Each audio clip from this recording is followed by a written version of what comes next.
नमस्कार दोस्तों, सनातन विचार में आप सभी का स्वागत है। आज हम बात करेंगे वर्ण व्यवस्था के बारे में।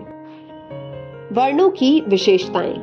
मनुष्य जो भी कुछ ज्ञानेंद्रियों के माध्यम से अनुभव करता है उसे वह दिमाग में संग्रहित करता है, उसका विश्लेषण करता है और शरीर के विभिन्न कर्मेंद्रियों को कर्म करने की सूचना देता है।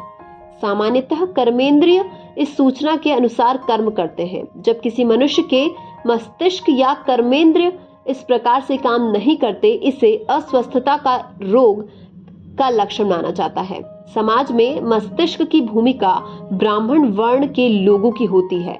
ब्राह्मण ज्ञान प्राप्त करते हैं, फिर उस ज्ञान का विश्लेषण कर मानव समाज की समस्याओं को सुलझाने के लिए सुझाव देते हैं। समाज में यदि कुछ अनिष्ट निर्माण हुए हैं तो उनकी प्राथमिक जिम्मेदारी ब्राह्मण वर्ण के लोगों की है। मनुष्य के शरीर में हाथ बाहर के खतरों से शरीर की रक्षा करते हैं। कहीं खुजली होती है, मोच आती है तो ऐसी शरीर की अंतर्गत समस्याओं के निवारण का भी काम करते हैं। इसी तरह समाज में क्षत्रिय वर्ण के लोग समाज का बाहरी और आंतरिक खतरों से रक्षण करते हैं। मानव शरीर में पेट भोज्य पदार्थों को ग्रहण करता है, उन्हें पचाकर शरीर के विभिन्न अंगों का और इंद्रियों का पोषण करता है। यही कार्य समाज में वैश्य वर्ण के लोग करते हैं। यह लोग समाज के लिए उपयुक्त पदार्थ बनाकर समाज के भिन्न भिन्न अंगों को आवश्यकता अनुसार वितरण करते हैं। मानव शरीर का चौथा अंग पांव है। यह शरीर के भार को ठीक से वहन करता है। उठने, बैठने, चलने, दौड़ने की सभी क्रियाएं पांव करते हैं। मानव समाज में भी चौथा वर्ग होता है, इसे शूद्र कहा जाता है। यह पूर्ण समाज की सेवा के लिए ही निर्माण होता है। जिस प्रकार से हर स्वस्थ मानव शरीर में यह चारों अंग अपना अपना काम करते हैं, स्वस्थ समाज में भी चार स्वभावों के यानी चार वर्णों या वर्गों के लोग करते हैं। जिस प्रकार से मानव शरीर में चार अंग महत्वपूर्ण होते हैं, उसी प्रकार समाज में भी यह चारों वर्ण महत्वपूर्ण होते हैं। जिस प्रकार से मानव शरीर में एक भी अंग को हानि पहुंचने से पूरे शरीर की हानि होती है, उसी प्रकार से समाज में भी किसी एक भी वर्ण के कर्म में गड़बड़ी होने से पूरे समाज को हानि होती है। वर्ण निश्चिति और वर्ण शिक्षा। प्रत्येक मानव में सत्व, रज और तम तीनों गुण होते ही हैं, लेकिन जो गुण उसमें प्रबल होगा उसी प्रकार का मानव उसे माना जाता है। सत्व गुण प्रबल होने से सात्विक और तमोगुण प्रबल होने से तामसी स्वभाव वाला। उसी प्रकार से प्रत्येक मानव में ब्राह्मण, क्षत्रिय, वैश्य और शूद्र के ऐसे चारों वर्णों के गुण और कर्मों के लक्षण तो कम से कम अधिक प्रमाण में होते ही हैं। लेकिन जब उसमें ब्राह्मण वर्ण के गुण प्रबल होंगे तब उसे ब्राह्मण वर्ण वाला माना जाता है। शूद्र वर्ण के गुण प्रबल होंगे तब उसे शूद्र वर्ण वाला ही माना जाता है। ऐसा कहा जाता है कि किसी समय गुरुकुलों में वर्ण तय होते थे। गुरुकुलों में प्रवेश से पूर्व घरों में बच्चे की रुचि जानने के प्रयास होते थे। प्राचीन काल से हमारे समाज में बच्चे की वृत्ति शिशु अवस्था में जानने की प्रथा थी। 7, 8, 9 महीने का बच्चा जब बैठने लग जाता था तो उसके सामने भिन्न भिन्न विकल्प रखे जाते थे। लेखनी, तलवार, कोई हथियार, तराजू, बाट और परिचर्या, सेवा के साधन आदि। बच्चा अपनी स्वाभाविक प्रवृत्ति के अनुसार उनमें से एक वस्तु से खेलने लग जाता था। इसी प्रकार वर्ण की एकदम मोटी पहचान कर तय किया जाता था कि बच्चे को गुरुकुल में प्रवेश किस आयु में देना चाहिए। किस वर्ण के शिशु को गुरुकुल में प्रवेश किस आयु में देना चाहिए, यह हम आगे चलकर देखेंगे। बच्चे को 4 वर्ष तक लाड़ प्यार से पढ़ाना चाहिए। उसे डांटना या मारना नहीं चाहिए।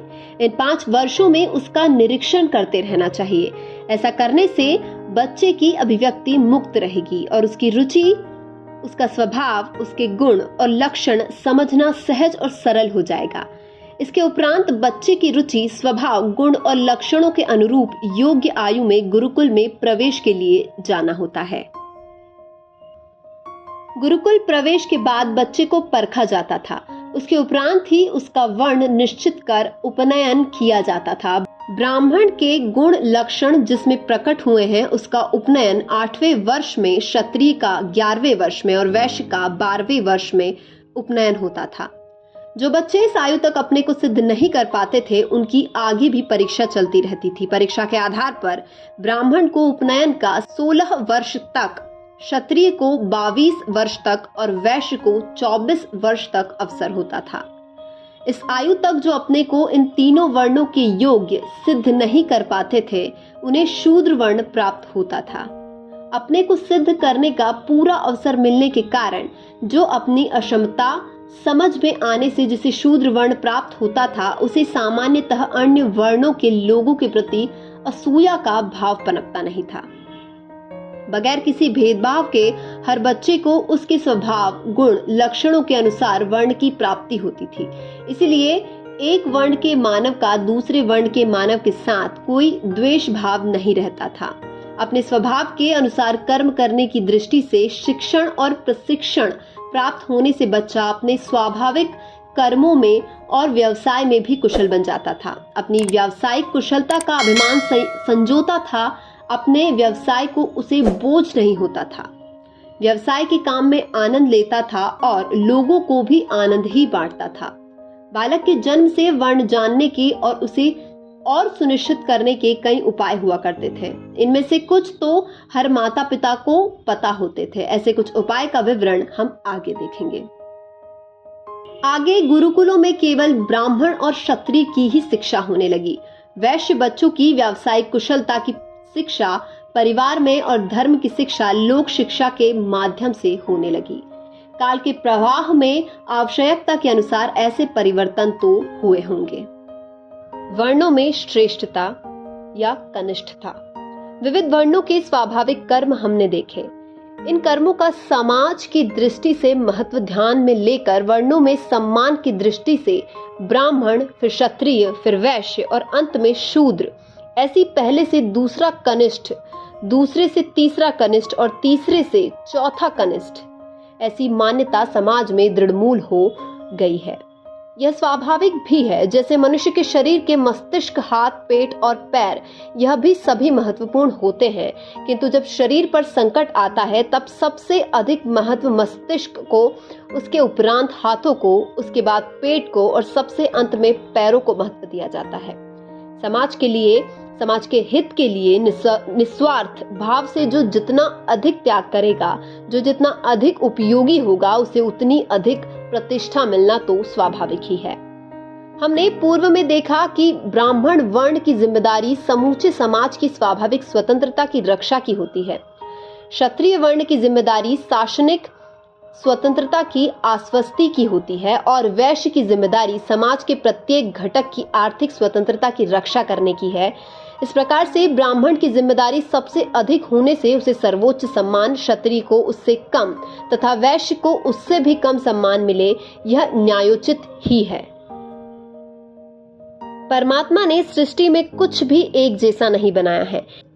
एक पेड़ के लाखों पत्ते होते हैं, लेकिन कोई दो पत्ते एक जैसे नहीं होते हैं।